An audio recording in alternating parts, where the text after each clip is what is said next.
Welcome to today's talk, sharing helpful tips for families during COVID-19.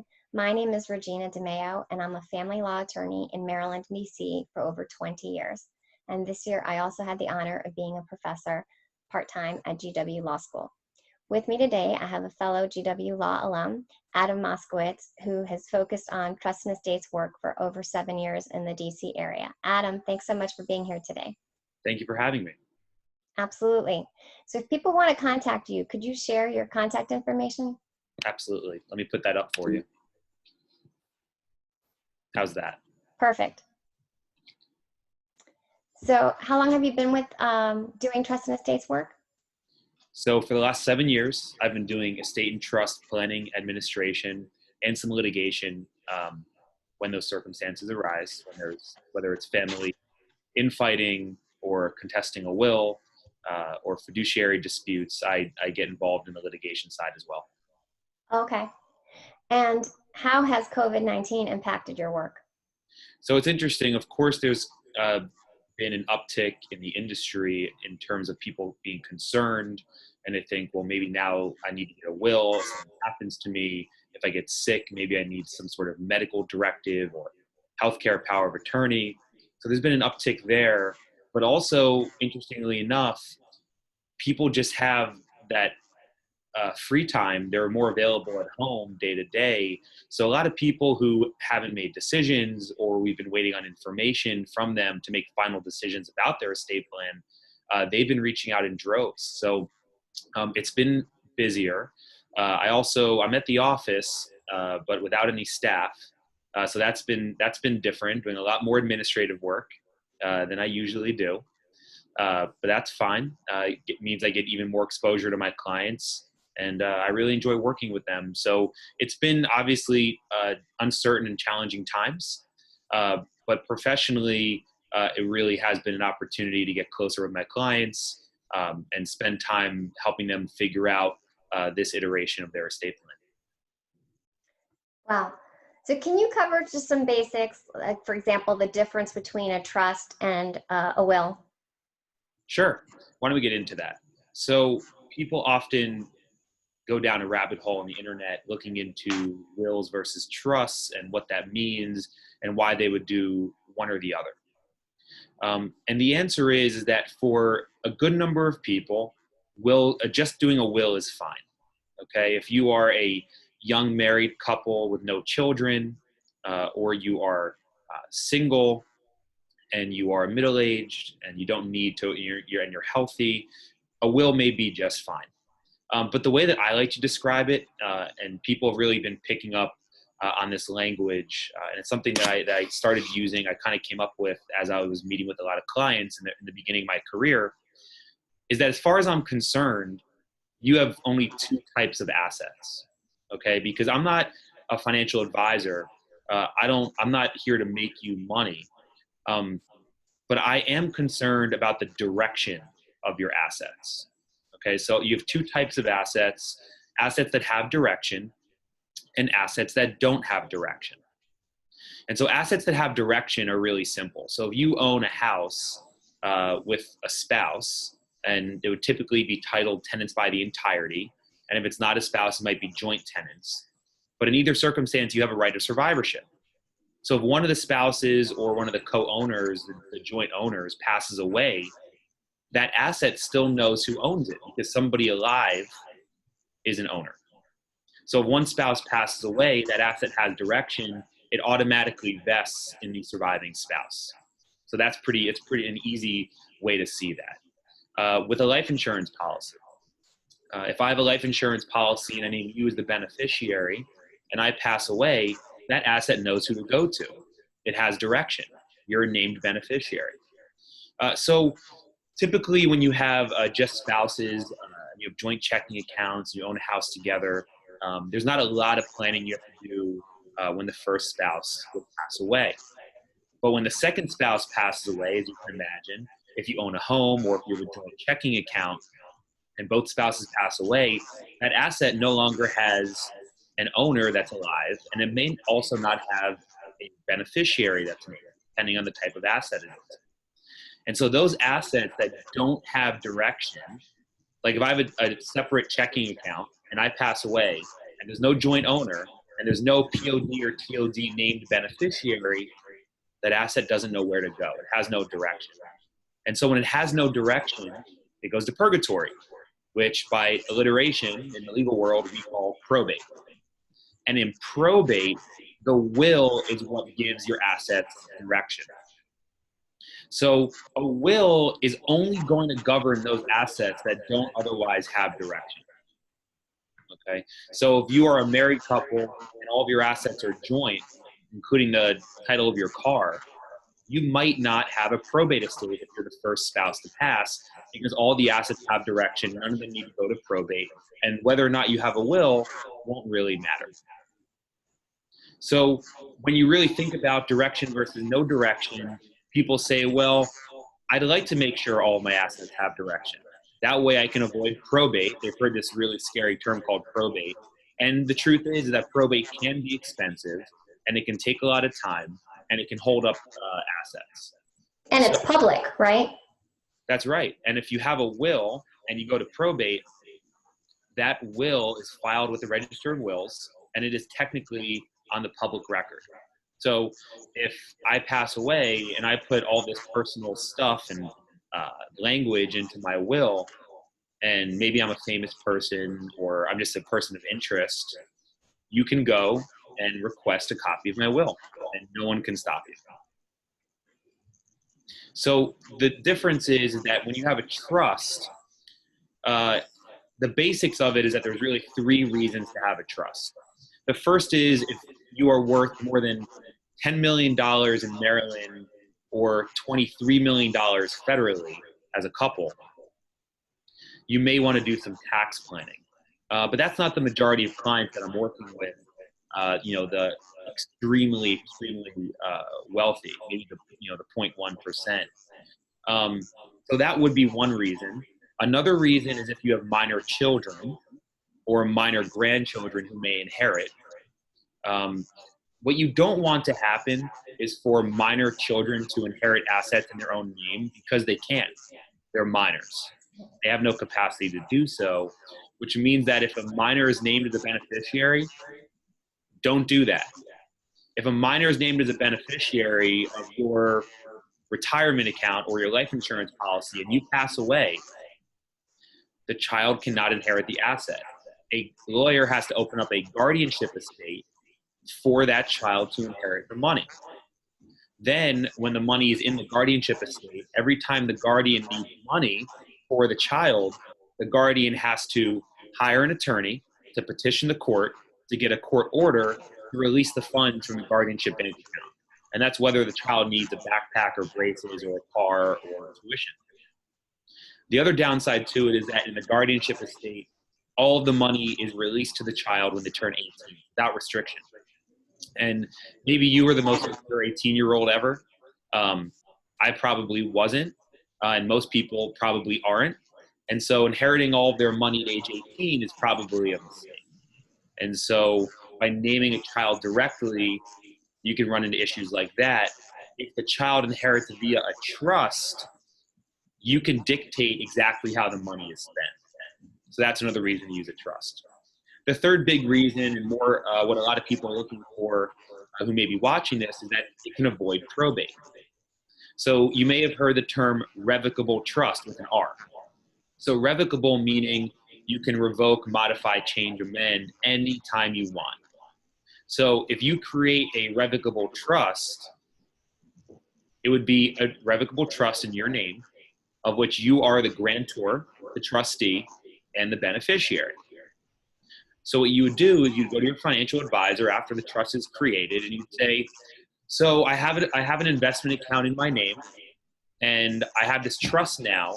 So instead of having it in my name and having my assets go through probate, I want to make sure that all my final expenses are paid, my funeral, my final taxes. So I want there to be a fiduciary, a trust set up so that my final expenses can be paid, and then my creditors can be paid, and then my beneficiaries can receive the net proceeds from my money. So that's why maybe you don't name a beneficiary directly on the investment account, because you want to make sure that there's a fiduciary who's responsible for wrapping up your affairs, who has access to assets. So once the money, you go to your financial advisor and you say, I have a trust. And all you're really doing is moving it's like a wallet that you're moving from your left pocket to your right pocket. Your wallet's in your left pocket, you're moving it to your right pocket, and you're going, okay, nothing's really going to change except how I'm titling my assets. So instead of my checking account or investment account being the Adam Moskowitz checking account, it's Adam Moskowitz's trustee is in charge of the checking account that's owned by the Adam Moskowitz Revocable Trust.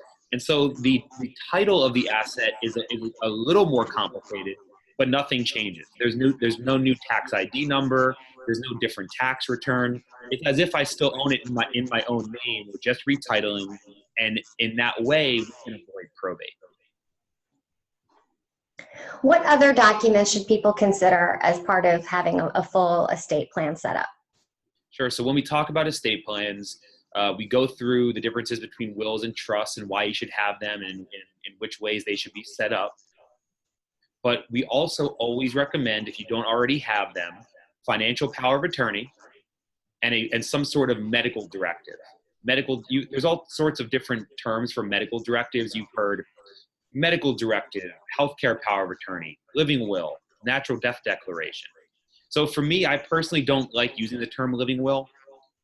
Living will is basically just saying whether or not you want to be kept alive, I call it the cyborg approach, whether you want to be kept alive, without having any meaningful life.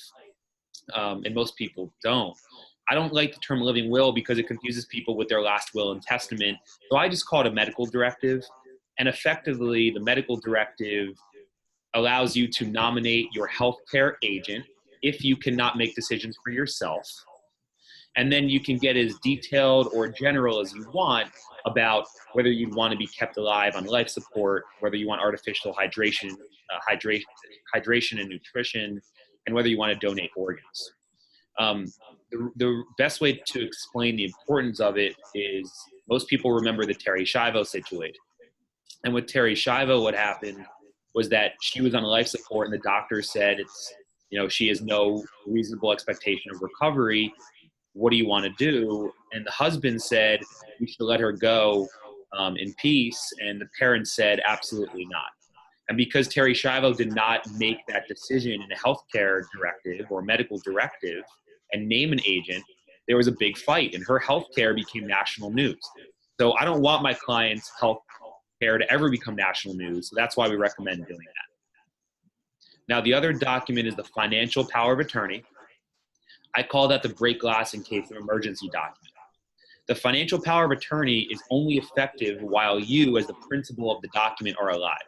So if you have a financial power of attorney, if Regina has a financial power of attorney, it is only effective while you are alive.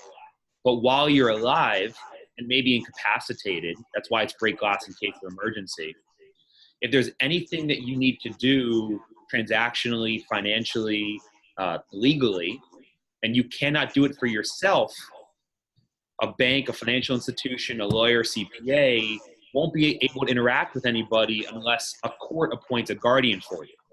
A way to sidestep that and to save your family a lot of time, energy, and grief is that, knock on wood, let's say that you're in a coma and you have a financial power of attorney, your spouse or your agent, whoever you name, would be able to sign documents for you, whether that is signing a tax return or paying your bills, right? Signing checks.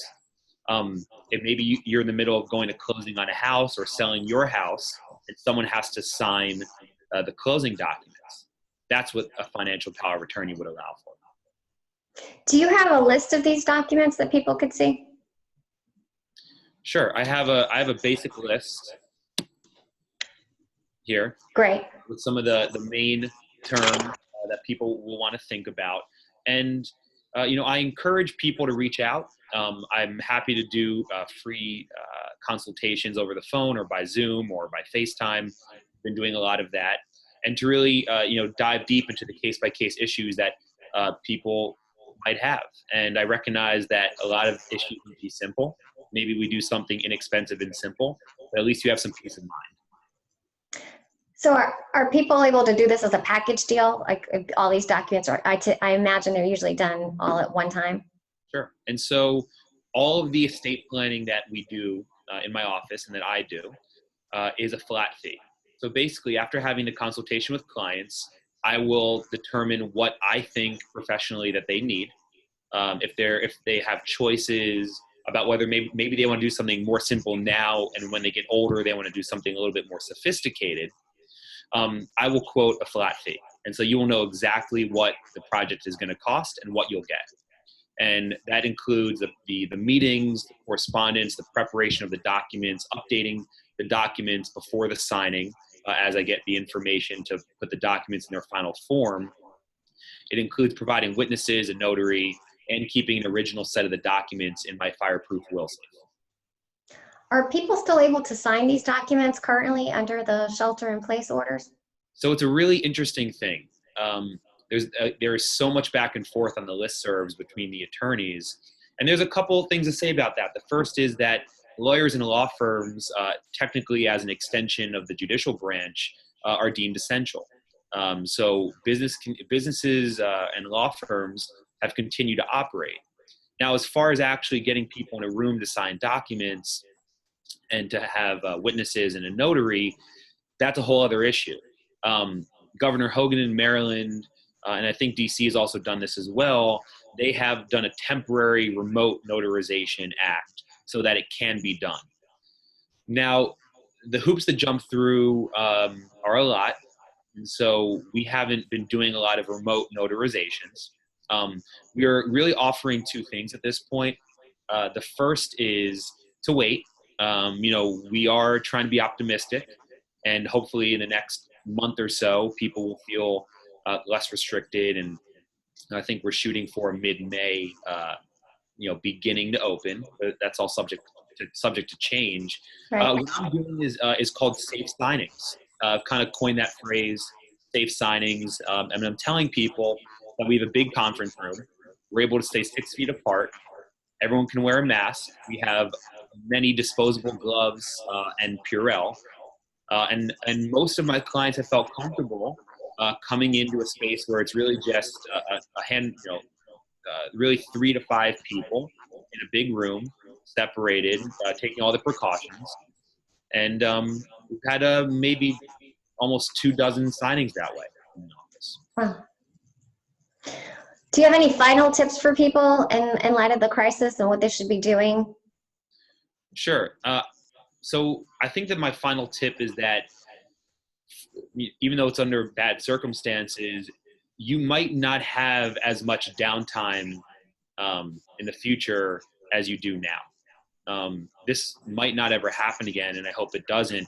But right now, everyone is pretty much home at their computers with the ability to think things through, get on phone calls or Zoom meetings with their attorney to discuss things with their spouse or other loved ones about decisions that are being made. And take the time, because we do run into a lot of issues where clients are very excited about getting their estate planning done. And then we get them the information, we have a good back and forth, and then they just get busy. So I think that now is a good opportunity to think this through and to take advantage of the opportunity to say, okay, I can get this in place, get some peace of mind, and check this off my checklist.